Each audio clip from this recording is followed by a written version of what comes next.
to add, if you haven't created one, you still are welcome to do so. So thank you everyone for joining us for day 3 of the JETAA USA National Conference. We're so excited that you chose to spend some time on your busy weekends to learn a little bit more about the JETAA ecosystem. And just a few logistics today.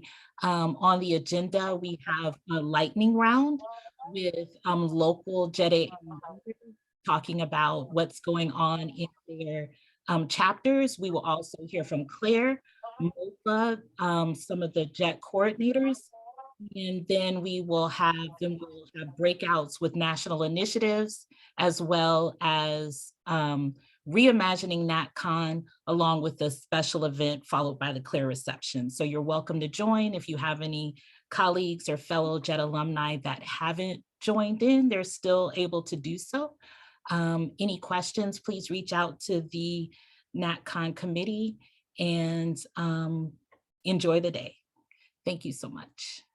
So I'm going to turn it over to Adam for the first presentation.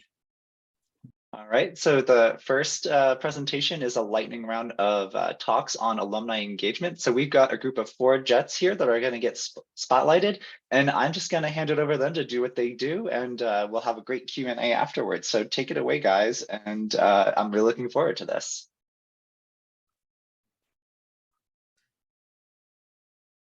Awesome. Kudos to Max for driving the slides this morning. So. All right. Those will be up momentarily. Well, we can do quick introductions then if we want. I can start. My name is Kate Meyer. I am the treasurer of JETAA Minnesota. I was in Nagasaki Prefecture, Sasebo City from 2006 to 2010. And yeah. Next, who wants to introduce themselves? Sure thing. As I try to get this deck open, my name is Maxwell Fisher. I was a JET in Tottori Prefecture from 2018 to 2021, and I am currently the treasurer of JETAA. All right. Hey, my name is Andy McCarthy. I was an ALT in Akita Prefecture from 2005 to 2008. And I was the president for JETAA Texoma until this past year, and currently I am the Houston representative for JETAA Texoma. Hello, I'm Mari Rueter. I'm the current president of JETAA Alaska. And when I was on the JET program, I was an ALT in Tokushima Prefecture from 2009 to 2014.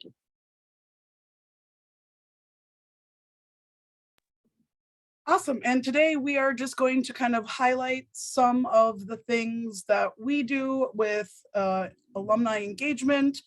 Feel free to put questions in the chat if you have them. We'll also have a good amount of time at the end so that we can also hear what you all are doing as well. Yeah, so we're gonna just wing it. Oh, yay. We don't have to wing it. Yay for JETs with backup to backup plans. Yep, thank you, Ryan, for now hosting that. So if you want to advance a couple slides, Ryan, Onegashi mouse. So yeah, we're just gonna kind of highlight things and we can jump in with the JET care packages that JET AAMN does. So next slide. So we had to throw a little Japanese, phrases in here. This is an image of one of our smaller events that we did in 2021. We all nose swabbed, so we were COVID safe, working together. Generally, we have larger events for our care packages. Next slide, please. So it really is 2 birds with 1 stone with the care package. Our goal is to connect with JETs from Minnesota before they leave Japan. So that way we can advertise JET AAMN, not just JET AMN, because not all of these jets will come back and stay in Minnesota. So you're welcome, everyone, that they're aware of JET AA. You know, before they come back, we showcase our chapter, our website, newsletter things. We invite them to come back and join us if they do decide to come back to the frozen tundra of Minnesota. We also highlight some of our events going on. We get their emails from multiple places. So get them at any JET orientations that you have, Q&A events. Even when I do outreach to like not high schools, colleges, I'm also getting a list of names so that we can get these students who are potential JETs, you know, on our mailing list and getting them involved, inviting them to things. And then on the other side, it's a fun event for us alums. We get together, we give people food, someone gets to go shopping and buying a whole bunch of stuff. And then we kind of package it up. In the before times, we were able to go to a Japanese, you know, restaurant to do that. So we were also kind of looping in that community with the funds. And really, we were trying to do this, you know, so that the packages would get to Japan in those like cold months where, you know, it was not the most fun time to be in Japan in like February. No matter where you were, it was cold. So our event was in January so that we could send things there. Next slide. We kind of broke down the costs of this event. We use some of our own funding, funds from JETAA as well to help with food for the event. The biggest cost was the shipping. We've gotten better to use the medium flat rate boxes, so 7 pounds or under. If you're looking to do something like way cheaper, you could try and get things into like the smallest box. So definitely play around with your budget. Depending on the number of boxes you're sending out, you might not have to worry so much about, you know, shipping costs. But things like peanut butter were highly requested. You know, we threw in some ranch packets, some taco seasonings, always a friend of Play-Doh and just kind of like things to play with while you're, you know, doing things. So you can get creative. We also asked if people had specific things. So those who had dietary restrictions, we weren't excluding them. We also would not send them the peanut butter if they're allergic to peanuts. That would not be good. So yeah, it was a nice kind of fun event for us alumni. And also we were connecting with the JETs in Japan. Again, I've seen comments like expensive. Yeah, flat rate shipping was the pain point. But again, scale it down, do the small box, or maybe not send them a giant tub of peanut butter. So it can be, you know, changed around. So that was our care packages. You know, we don't have a whole lot of data on how many JETs we've caught that way because COVID did kind of skew the in and outs of Japan. So we are going to definitely look at the data for that. So we'll have more information later to see if it's working. But yeah, I can pass it on to the next presentation. All right. Well, that says Texoma, so I guess that's me. All right, so what I'm going to talk about is what I've been calling prospective JET liaisons. And for a number of years, even before COVID, we had this thing where our primary means of discussing things was Facebook. As an alumni group, we had an incentive to try to keep it mostly alumni only. But every year we had prospective JETs trying to join the group or reaching out, wanting to talk about JET. And that is an official sort of line, I think maybe from the Greater Alumni Association, to say, hey, if you're a prospective JET, reach out to your chapter. And we'd like them to come to events, but we also had this concern about, we didn't want JETs just posting in there saying, hey, look at my SOP. And maybe they end up screwing up because we have a bunch of routine interviewers who are on there and they end up seeing things and things get tainted and messy. It's okay, what do we do with that?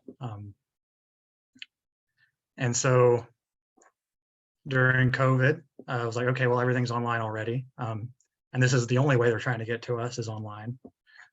I decided just sort of to solicit to our groups, like, okay, if we're going to have JETs coming in who want to, or prospective JETs contacting us, is there somebody willing to one-on-one contact with them, with the proviso that you're not going to be an interviewer. You know, coming up, we'll talk to the consulate, make sure we've got a list. You know, these people shouldn't be interviewing. And you know, people are more than happy to talk about JET. That's one of those things that makes our alums always come out, whether it's at a festival or anything else. So we had a pretty good turnout, and I created a spreadsheet with the names, the locations, any other things that maybe would be helpful in matching up prospective JETs with a JET alum who could talk to them from their perspective. And it also helped in terms of, that's the word I'm looking for. Shoot. I apologize, I lost my train of thought. But we took them down, and then, you know, now I'll tell you how I do it now instead of just going through the history. But nowadays we get into the school year, we get to where it's going to be time for JET alumni JET applications to come out, and I solicit for people to raise their hands. Oh, and we've been able to get people who are not all in Houston, which is a big deal for a geographically spread out place. So we get volunteers from, you know, northern Texas, West Texas, Amarillo, places where people might be trying to apply, but otherwise there's very little likelihood they're going to interact with one of them at our event. Yeah. And so we take the applications, I make a spreadsheet with names, locations, any other data that seems appropriate. And then once the prospective JETs come in, our chapter just sort of works to try to make a one-on-one connection. We ask if the JET liaison is interested in meeting with them or talking with them. If they say yes, then we let them, basically we arrange the introduction and they handle it from there. And then if, you know, the prospective JET is making the JET alum feel uncomfortable or is asking for something they think is too much, they can talk to us and we'll try to guide that process. And then, you know, after the application period is over, I try to reach out to the prospective JET, see how that worked for them. And then the JET liaison, see how it worked for them, see if there's ways to improve. I've only kind of listed the pros of the program that we have. You know, it creates a route for prospective JETs to interact with your chapter. It creates a low resistance path for new people who've just returned. You know, they probably, if they're here, if they're engaging, they want to talk about their JET experience. And this is a very easy way to do that, even if they're not necessarily in your hub. And it's kind of, you know, a low threshold way of responsibility to get them engaged with the chapter. So, hey, if they're doing this, they'll pay attention to events that come up. If they're around, maybe they would like to try to host something where they're at, and we can try to build from there. Let's see. Yeah, recent opportunities are good. And then, you know, we get a roster tracking the prospective JETs and the JET liaison. So if for some reason one of them ended up in an interview room, we can always just send this and say, hey, these could be conflicts of interest. Try not to arrange these interviews. So you don't get a situation where the prospective JET is sitting in front of the person who was guiding them.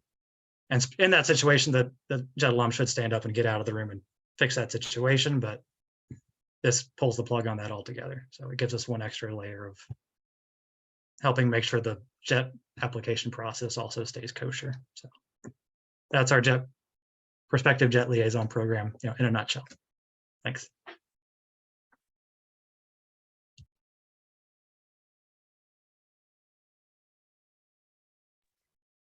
All right, and I guess I will take it from here. Again, my name's Max Fisher, representing JETAA today.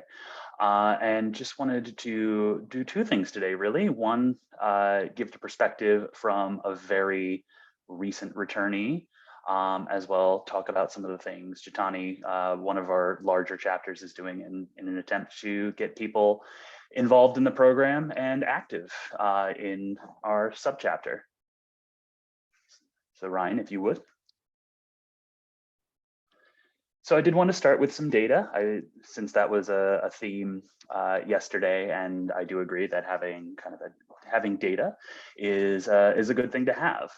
And when I looked around just at our subchapter, one of the things that stuck out to me was the fact that a lot of our exec is fairly new. And while that might not necessarily be a unique thing, it does speak to the fact that JETAA has had some success in the after times, as I guess we'll call them, of bringing new recent returnees into JETAA as well as the leadership team. As you can see here, we have 3 of us that were 2020 and 2021 returnees, myself being one of those, but also 4 folks who returned in 2018 or 2019. I'd like to say that we are fairly low on experience on our team, but full of fresh ideas and things that we've been doing this year. So when I saw this, I really wanted to reach out to my 2 fellow 2020 and 2021 returnees and just ask the quick question, what got us involved? Why have we dived in? Why did we go to get some food, and why did I come back as the treasurer, as it were?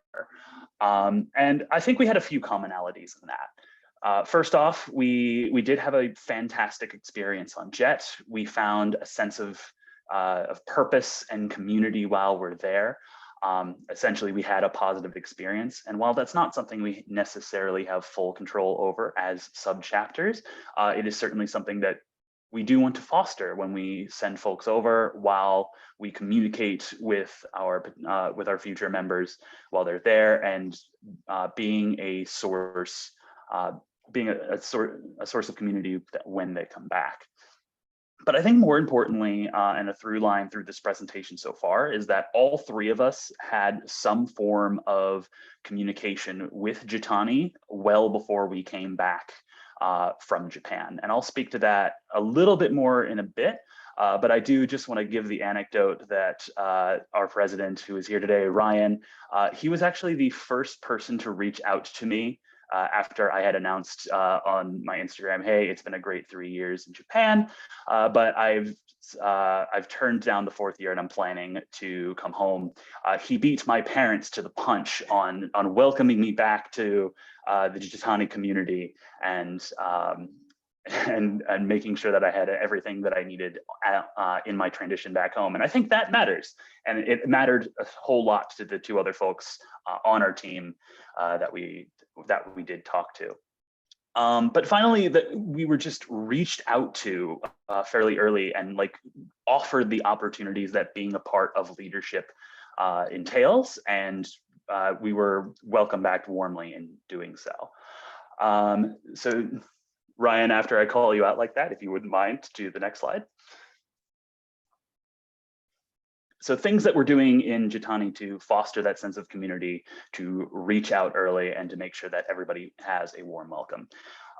First, our recent returnee coffee. It is a fairly small event that we've run for at least the last 2 years. I believe we've run it a few more times, but essentially it is about a month after folks are slated to come back.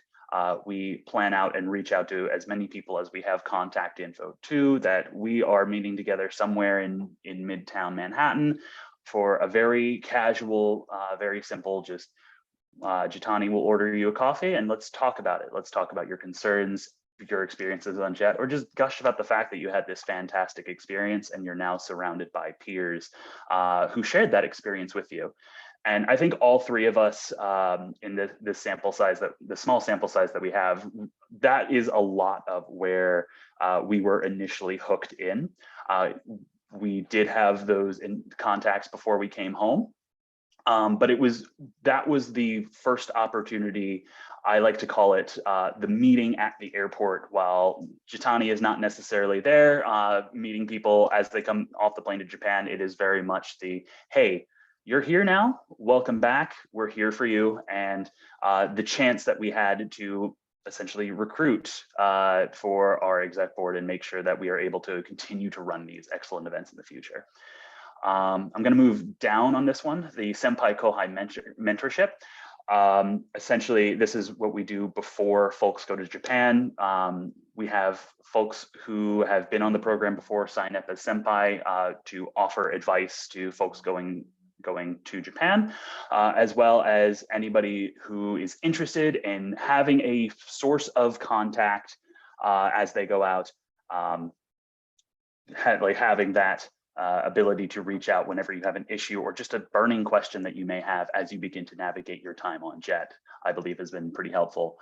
I didn't sign up as a part of the Kohai part of this, but I am very excited to be the senpai, especially since, as previously mentioned, the Totoriken to New York pipeline has been pretty strong, and I'm able to offer specific advice to the one Totori jet that we sent out this year and give them plenty of recommendations on places to go. Nengajo to jets. So we were pretty inspired by what Minnesota is doing with the whole care packages. It is expensive, and JETAA does send out plenty of folks, and it would be fairly difficult to send out as many packages as we would need.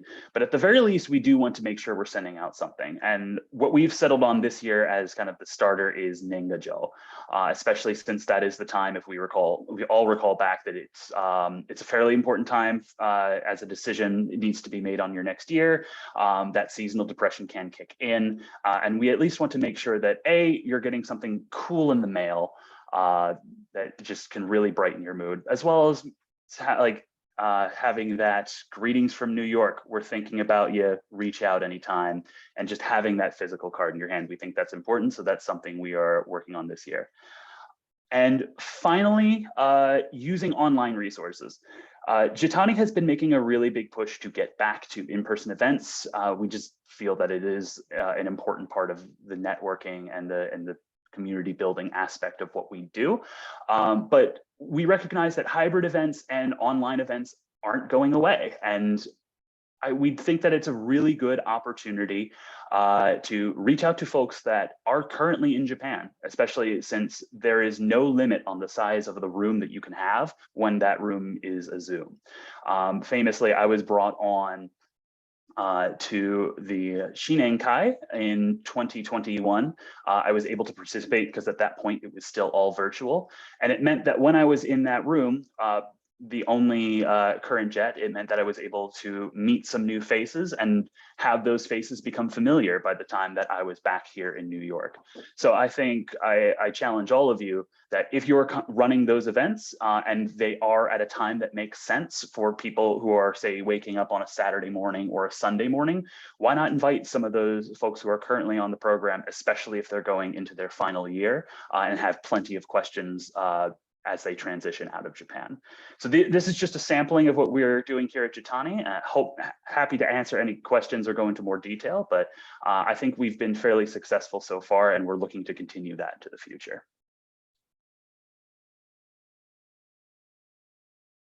All right, so I'm gonna talk about our approach to board member recruitment, which I'm sure is something we can all relate on, and we probably all have similar approaches. Although I would say as a smaller chapter, our technique is kind of related to just organizing events in general. They're kind of overlap, and this is how we've been finding the board members that we have had, although currently it is just myself and my sister Leah. So we're hoping that we can find some board members in the future. So you start with the basics, and this is like just how you can get more people to come to events, right? Meet members at events. So you set up an event, and you just get to know who is in your organization, who's coming out, getting to be on a more personal connection.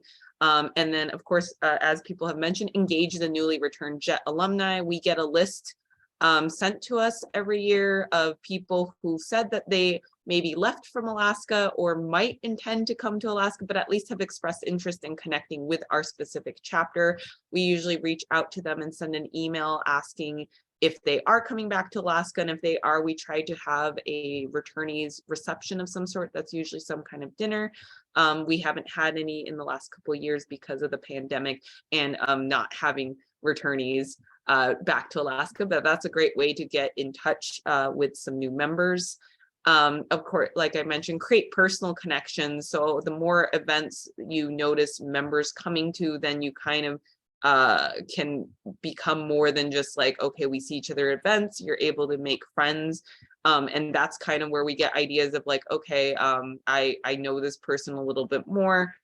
They might make a good officer.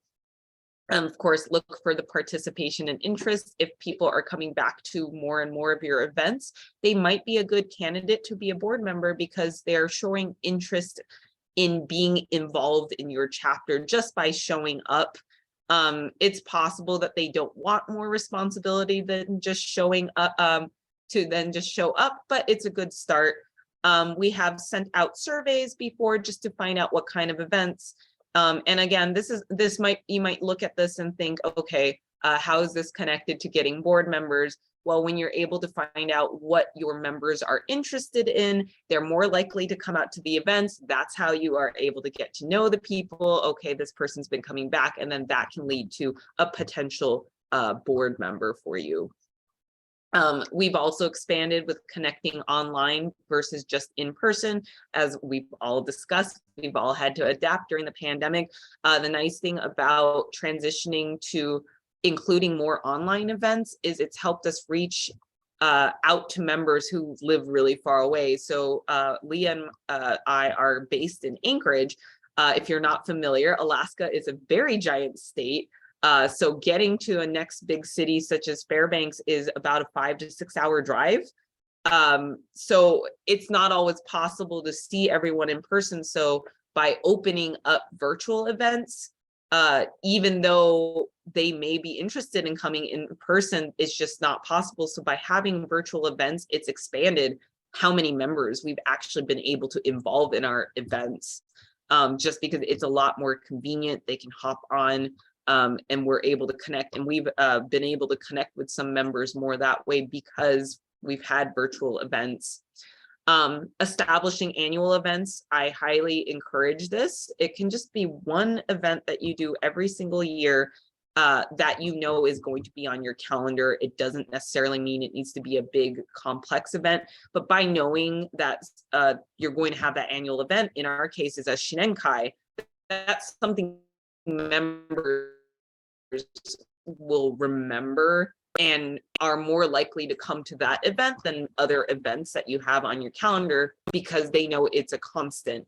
And our Shinenkai is usually where we have gotten most of our members to show up. We've gotten new people to show up to that. And again, that's how we're able to connect and see the familiarity with all the members.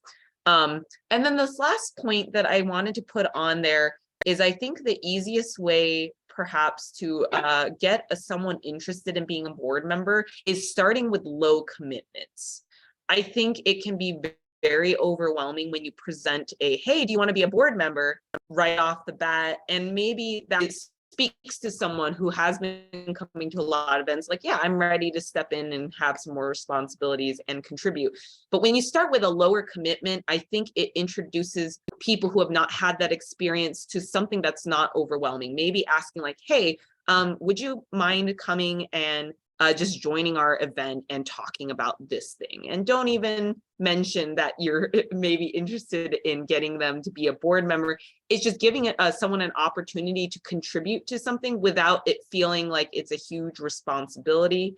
Like Andy pointed out in his presentation, I like the idea of reaching out to return jets and being like, hey, you want to talk to a prospective jet, right? Low commitment. It doesn't even have to be presented as a responsibility, just like, hey, how would you feel about doing this one little thing?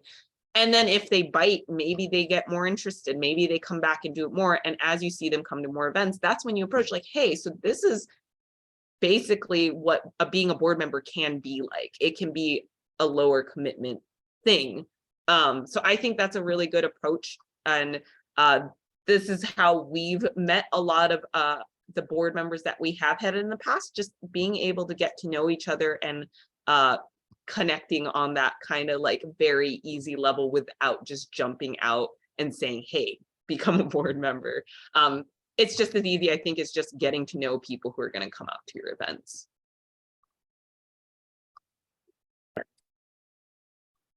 And I think our last slide, and we don't have to talk about like the challenges that we've had, but are there some wins in the chat, or if people want to unmute themselves and share some of their wins with alumni interaction and engagement? It's always like, we always want to share things, right? So here's your chance.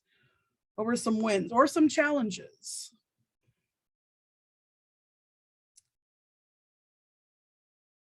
I know for our group, we are that weird, like we're not large, but we're not like tiny either. So like we get like a handful of jets coming back, and catching them and getting them like involved right away is, I think, one of our biggest problems, because some of our board members, like myself, I've been off of JET for like, it's almost mukashi at this point. But yeah. So yeah, feel free, other people or panel members, what are some challenges? What are some other wins? We got Alicia, go for it. Hi, one of our more popular events is a go to a cider mill, and usually in the fall, everybody's wanting to do that anyway, and it's kind of in a location that's far from everybody. So we found that actually helped people turn out, because it's not right in your neighborhood. It's a place people expect to take a little trip to. And we usually get a pretty big turnout there. So I always try to really encourage people who show up for the first time to join all our groups, and try to encourage them to come to the next event. If people come to more than one event, I'm usually starting to be like, hey, you want to help us with something?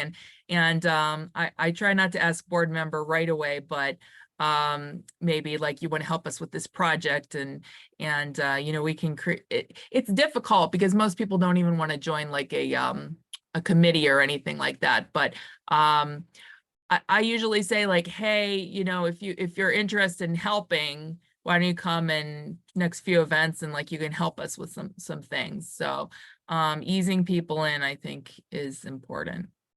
Definitely. Rebecca, yeah, raised hand, and then Adam. Yeah, so I thought it was really interesting. I can't remember if it was Max or Mari who said it, but when I was on JET, I was part of my AJET committee for 3 years. I was the head of it for 1, and we had such good turnout to all of our events.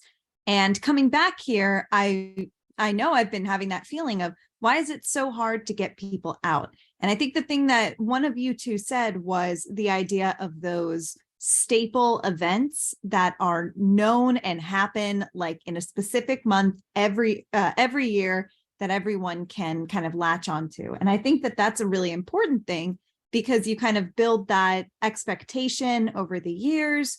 You know, it can be a seasonal thing that everyone, you know, as you're getting into the months to do apple picking, or, you know, going to look at the sakura, that's something that people expect and know and can kind of plan in advance for. And I think that those kind of events and building that legacy is very important.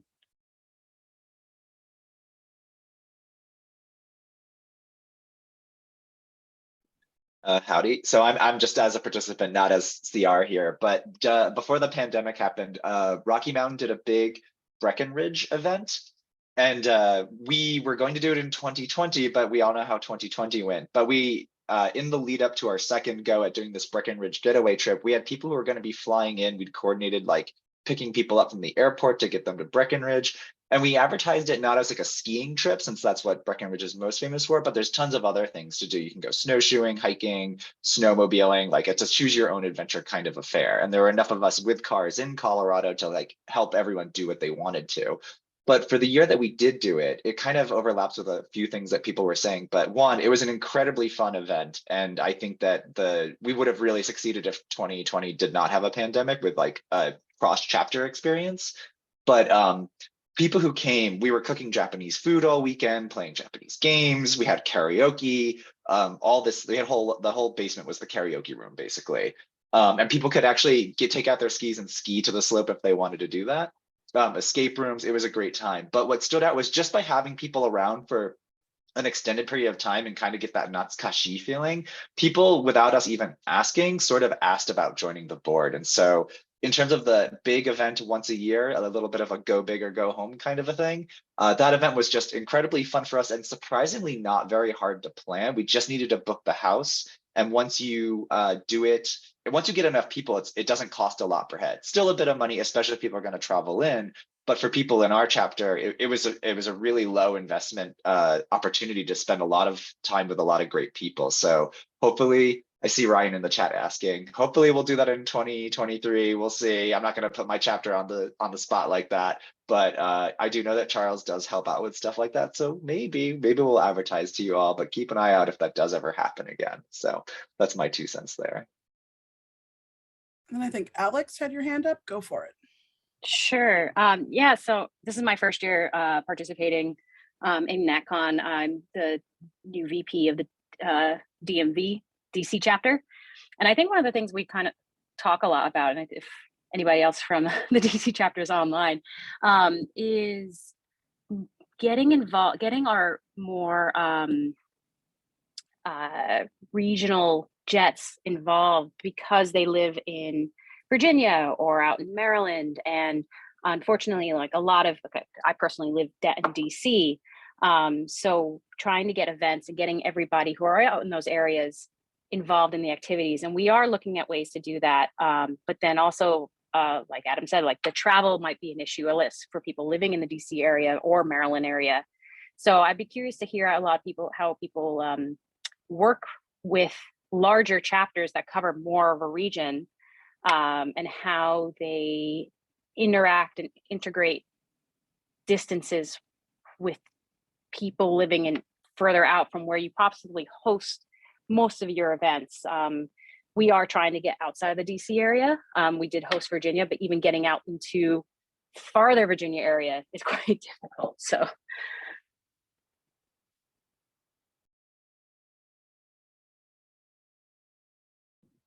Any chapters with experience on that? I know Minnesota has failed. We've definitely like connected with those in the Duluth or like the St. Cloud, you know, or even kind of those, like, it's technically the Dakotas, but you know, Fargo, people still think it's Minnesota. Like, we've reached out and like offered to drive out there, and like we can even put it in our GEA budget or whatever, like figure out how to help, and no one's taken us up on that offer yet. So we've tried, but any success stories? No, not a success story, but Texoma is kind of an interesting geography because we are a wide space, but we also have lots of little urban centers. And so we've had for several years, or attempted to have these, we call them regional representatives. So we have one for Houston, we have one up in Austin. They're our most consistently staffed one, and they've got a good young crowd of people that meet regularly. San Antonio is always pretty quiet. We know the alumni exist there, but no one wants to, step up and be the thing. And DFW is the same. We may be getting one there. So there's a door open always. And if somebody steps up and says, hey, I want to do stuff, like, okay, here's all the alumni in your area. Whatever you need, let us know, and we'll let you set it up. Oklahoma, it's like those particles they make in the Large Hadron Collider, that they exist for a fraction of a second. Like, there's an alumni there, and then they're gone. But hopefully someday, Oklahoma also we can do. But having, I guess, just a basis there for people who want to do stuff to eventually step in and do it, and know that they have the support of a greater chapter to help them. And then having maybe one large event. We did a river float a few years ago that was equally distant between San Antonio, Austin, and Houston. And we were able to bring people together that way. So, floating ideas.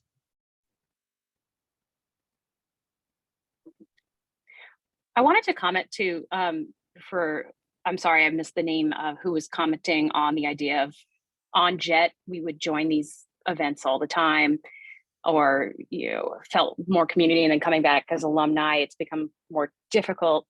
And it kind of occurred to me, I was thinking about that too, like you have your almost forced community of the JET program, and you would schlep out an hour, 2 hours into the beaches or the mountains. I was in Toyama Prefecture, and we would travel far. We would make anything happen to get to the events. And it's interesting. It's a different dynamic. I think everyone's kind of returned to their homes and their families and their world here. So I think it's less of a forced community in that sense, where you have to, like, you're outside your bubble. So I that was just a comment on what someone was saying before, of that, the effort to go into the events versus now. Megan, I see your hand up. Go ahead. I actually wanted to call out a comment that I saw in the chat, and I don't want to put Lindsay in particular on the spot, but she had mentioned a particular like educational event that they had worked really hard on, that the participation was not quite as high as they had hoped. Kind of along the theme that we've been discussing of we are a social organization, but we also want to give back by doing cultural and educational things as well. How do people feel that your social events are received versus cultural versus educational events? Do you find any being more successful than others?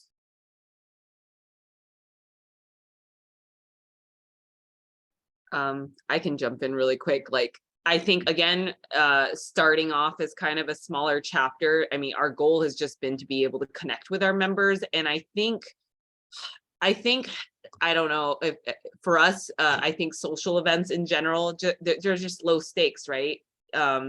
Hey, come out, eat with us, let's talk. They're easy to set up. People are always down to like, okay, let's just hang out. Although we have had some interest expressed in like, we want to do more participation of learning about Japanese culture as well. So I think the key to a lot of this is just having more of those easy to put on social events just to get to see people's faces. And that's kind of, I feel like, a good base to then jump off into figuring out what other events can we do. But the more social events you have, the more people that are going to come out. For Minnesota, we found that more cultural things are the bigger draws. And if you can add culture and food, so the Lantern Lighting Festival that multiple Japanese groups put on, we sell kakigori, shaved ice. That is a huge hit. Not just past jets, because we always find one or two that are like kind of hiding, and we find them because they come and like, oh, I was a jet. We're like, give us your name, give us all the details. We did a cooking class. We had a lady from our Japan American Society help us make like nikujaga and things like that. Like that was like a full event, and it wasn't a whole lot that we had to do. Like we could use our GIA money to help with getting like the food items and an honorarium. So I think if you can get food and culture and social all in one, I think that's like the hook. Lawrence poked me in the chat. When I was on JET, I started an undokai for the Jets. So maybe we should have an undokai here in the US and kind of, you know, like really get into those social fun events and see what happens. So yes, I was Principal Godzilla in my Kigurumi. It was amazing. Sabrina, you had a comment. Yeah, I was going to say actually for any JETAA, it's kind of the same situation in that cultural events were actually much more attended than just like social events. I think because the gain seems to be less for people. Like they feel like they want maybe that stronger connection, that there's not as much of a pull to like take the extra effort and come. But when we've had like, we had like a bento box thing that was actually like with a real presentation of how to do it, and people got to do that. And then like a tea tasting, again, a little bit of food. And also like kimono, we had someone like show you how to put kimono on, you got to try it on and take some pictures and this kind of stuff. And all of those were some really big events that had been attended quite well in the past.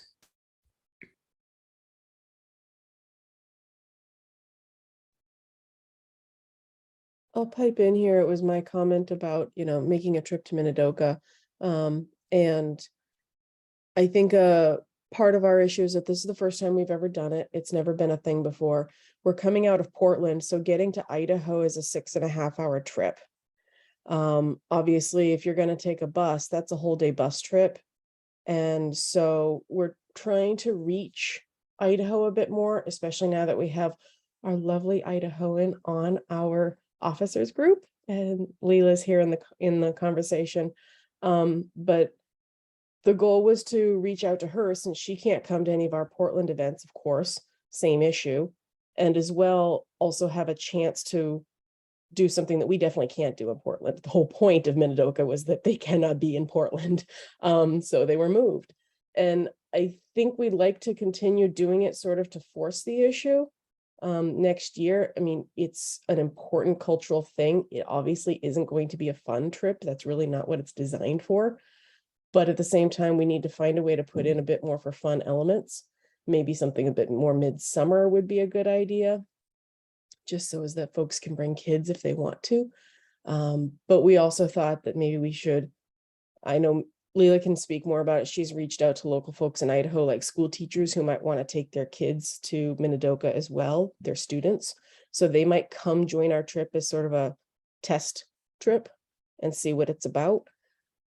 So it's a chance to expand our horizons, but we are unfortunately very disappointed that, and Leila, confirm if I'm mistaken, I think the only participants going is my mother and I, which is really sad, but at least it's a start to it. It gives us some idea and we'll be able to plan for next year, but we'd love to hear more ideas if anybody wants to contact us directly, officers@jetaportland.com. Thank you.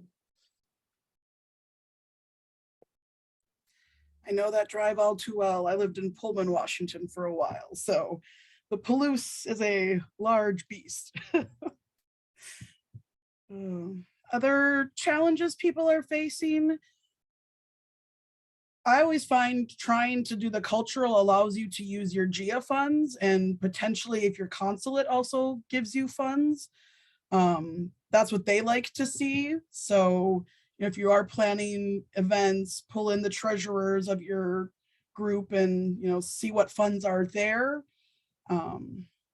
That's how we're able to do some of our care package stuff, is because we are kind of pulling from multiple sources, and we do work our butts off with some fundraising things, but yeah.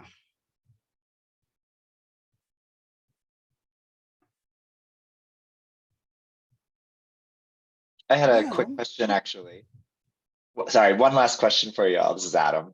Mari, I was curious about your comment, with the pandemic and going virtual, it sort of worked out for Alaska anyway, in the sense of you guys are so far apart that's sort of the feasible way to do it, even if there wasn't a pandemic. From the Alaska community, is there a sense of hey, let's keep doing this to get together occasionally, or how do you think you'll utilize virtual events going forward? I mean, we're definitely planning to keep them a regular thing, just because we've noticed it's drawn more people in from places that they're not that are far away, but also even people who would be able to come in. It's just like a convenience thing, especially if they have families. A lot of the people who have been participating have kids at home, and they said rather than trying to figure out if the kids need a babysitter or wrangle them to go to an event only to have to leave early because maybe they're not in a good mood, it's just more convenient for them to do it from home. So while we would definitely like to do some more in-person events as we're kind of easing back into it, we've found our virtual events to be successful, and just it seems like a smart idea to keep them going, because I was also going to mention how with those more remote people, I think the more online events you have that they can join in on, as much as I'm sure they want to do in person, it just gives you an opportunity to connect to them. And I think it would make it easier then to plan an in-person event that would involve the faraway location, because you've made a connection with them. Now you have a more commitment. They're like, yeah, let's make this event happen. And then maybe that place that you wouldn't normally go to farther away just because you want to make it more accessible could become another annual event. So then the people out in the remote area know, okay, there is going to be an event closer to my area that I can look forward to. So I think utilizing online events is very important in reaching those members specifically. I want to throw back out there really quickly the reminder of our ecosystem, right? So we're doing a lot of really incredible brainstorming, and we are the problem solvers for our chapters, but don't forget who else is out there. I just had the opportunity over this last weekend at Japan Fest to talk with our JET coordinator and our consul general of Japan at Nashville about some of the issues going on in our region, not with JETAA, but the Mid-South region just so happens to be losing yet another of our very few remaining Japanese programs, right? So we don't necessarily always need to do it alone. There's not anything that I can do about that as a member of the Mid-South chapter. but we can make sure that we're communicating with our partners what's going on in our region and challenges that we're facing, and express interest in working with them. So usually the consulate has something going on, whether they're having events that we can offer to help with, or depending on where you're located, our consulate is quite far away, so that doesn't really help Mid-South. But reach out to your consulate, and we will be hearing actually quite shortly from some JET coordinators we'll be hearing from the Houston JET coordinator and the Atlanta JET coordinator about ways that we can collaborate more together. So as you are problem solving, always be remembering that you have that other ecosystem out there. And is there somebody else that we can reach out to that we maybe haven't in a while or haven't considered ever, to see whether we can help one another reach a goal?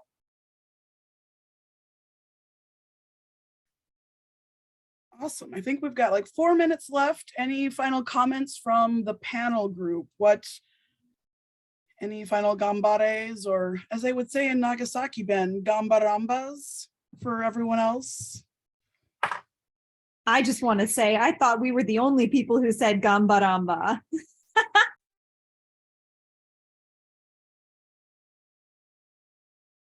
The Gamba Ramba sounds like it'd be a great dance. I thought it was Spanish or something like that. They're like, that's not the real word for it. Try to trick the gaijin, see if I was susceptible to that. But I think my final, just do it things is, yes, just do it. Like someone put in the comment, 2 people is an event. That's all you need, and just keep growing. I know it gets frustrating, but yeah, and reach out for help if you need it. And before we go, that is not actually an accurate email address for me. Sorry. It's Japandy. So just put a J in front of that guy, and it'll be good. But yeah. Thanks. I guess something I think we also need to work on as a chapter, but I would love at some point to hear how it works, but also just a mindset I think that people need to go into is how can we make these relationships like more personal? I think when we look at this as like, oh, this organization is like, emailing me about this another event, I'm really not interested, versus, oh, hey, I have friends that are going to this sounds really fun. Like we said, there was like the forced community of JET, but it was a lot of fun. You made so many friends, and coming back here, it is more challenging because everyone's coming back to their families, and it's no longer a forced community. It's a choice. And so I think trying to make those more personal connections outside even the organization, I think that's something that we could all work on, or I'd love to see like that. I mean, I think I see that too. A lot of chapters where they're like, I made really good friends, and they hang out outside of official JETAA events. And I think that's something that I would love to improve on, and just be like, oh yeah, like I could invite them to go do something rather than just waiting for an official event to invite them to come to and hang out.